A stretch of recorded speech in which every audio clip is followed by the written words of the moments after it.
Hi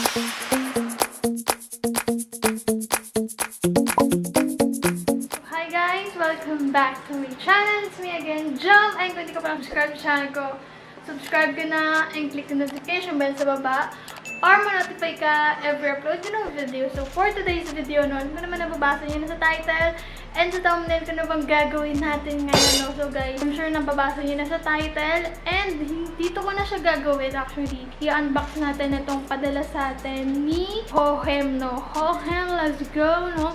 So, pinadalhan tayo ni Hohem ng isang gimbal kit, no? So, ayan, no? Tinatry natin siya. And for sure, mapapanood mo siya dito sa video na to.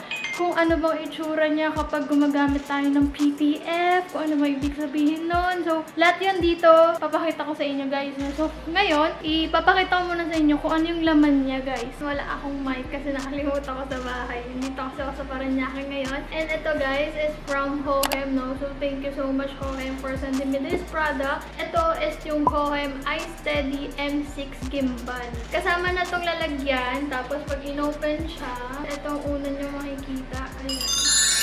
So dito, sa may gilid, is meron siyang kasamang Type-C to Lightning cable. Pwede i-charge yung phone nyo dito sa gimbal, no? So mamaya ipapakita ko sa inyo.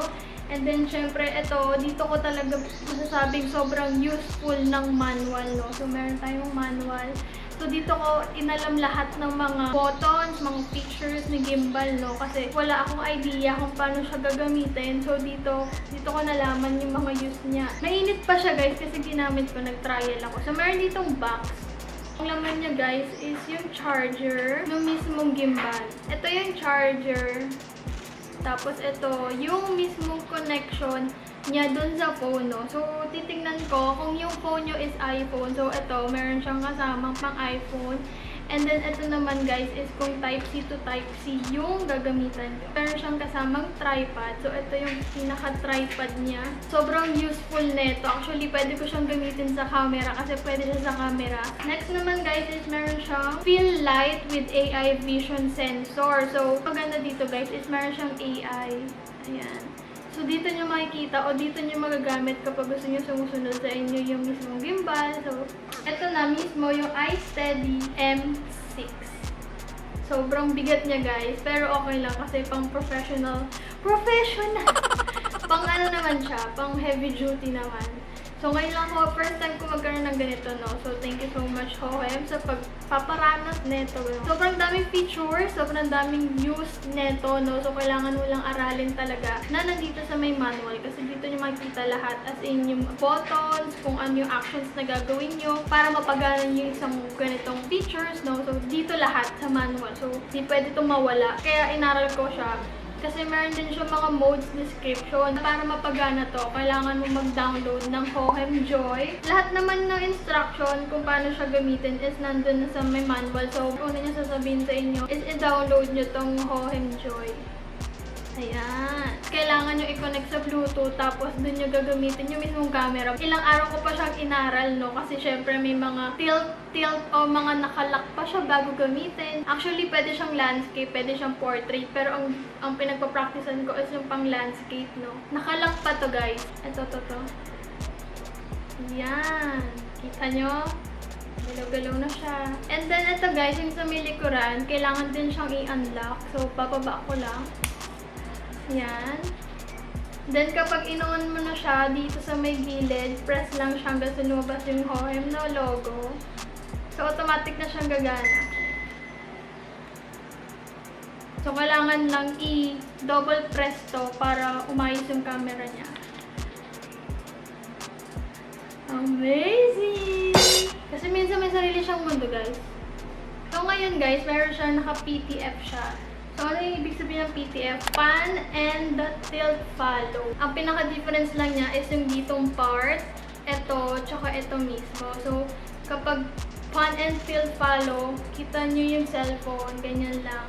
Ito, naiikot mo pa. Next naman is yung lock. Ito, nagagalaw, pero, ayan, ganyan lang siya. Next, POV. At nagagalaw mo. Next is yung PF. So, ito yung pan follow. Ayan. Kita nyo ito, itong part. Napapalo siya. Sumusunod siya kung saan niyo gusto. Pwedeng pa ganyan. Pa ganyan. No, amazing. Oh, may ikot siya. May sarili siyang mundo. Oh. And yung other naman is yung ICP, which is Inception. So, yun yung 360 infinite spinning, no? So, yun yung maganda kapag kunyari nag-vlog ko, gusto mong kumuha ng isang shot na umiikot. So, at dito lang yun. Tatlong press lang. Tapos, tingnan yung mangyayari. Angat niya. Niikot na siya ng pusa. So, medyo ma-hassle lang dito. Masakit siya sa kamay kasi mabigat. Pero kapag nasanay na kayo, feeling ko magiging okay naman na siya. Tapos meron lang kayong i-click dito para bumalik siya. Amazing! Dito nakalagay kung nakakonect siya sa Bluetooth, then yung charging level niya, and then kung ano ba yung modes na nakalagay. So ngayon is naka-pump and tilt, follow tayo. And then dito guys, is yung pang blurry ng background, no? Kung gusto niyo naka-blur background o kayo lang, gano'n. Dito, adjustment. Ito guys, is kung makikita niyo to, pwede niyo siyang iangat, i-tilt pagilid, sa side, kabilang side, and then pa-tilt ulit. And next is, ito naman, yung meron dito is, sa camera siya mismo. So, kung gusto mo i-zoom, ito na guys. Ito yung kanina sinushoot ko. Kung ilalagay ko dyan sa next clip, yung paggamit ko na ito. So, ito guys, yung AI sensor. So, meron din siyang flashlight. Then, ilalagay mo lang siya dito. Ayan. Ayan, kung makikita nyo guys.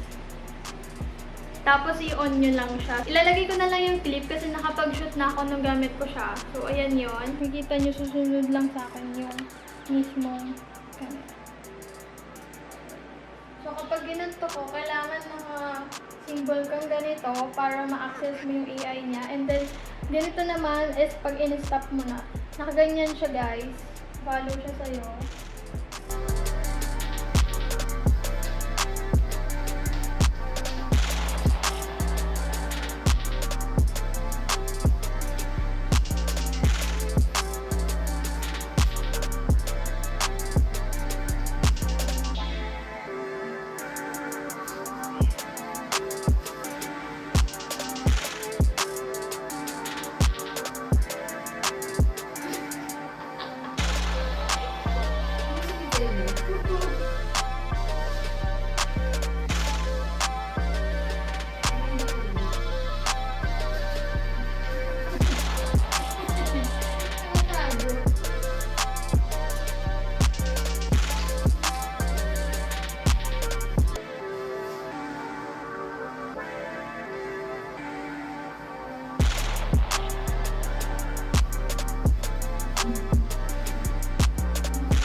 Nasa 400 gram payload pala to guys. Ang battery life niya pala guys is 18 hours. So, goods na siya, no? Meron din siya warm, cold, and RGB light. Dito rin siya sa sensor. And ay na nga guys, no, sa magtatanong kung magkano nga ba tong Steady M6, no?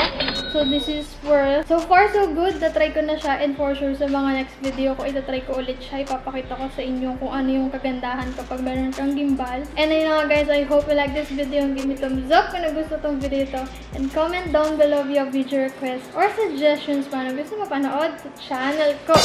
And yun na nga guys, huwag nyo kalimutan mag-subscribe sa aking YouTube channel kasi malapit na mag 36,000 subscribers, no? And see you on my next video.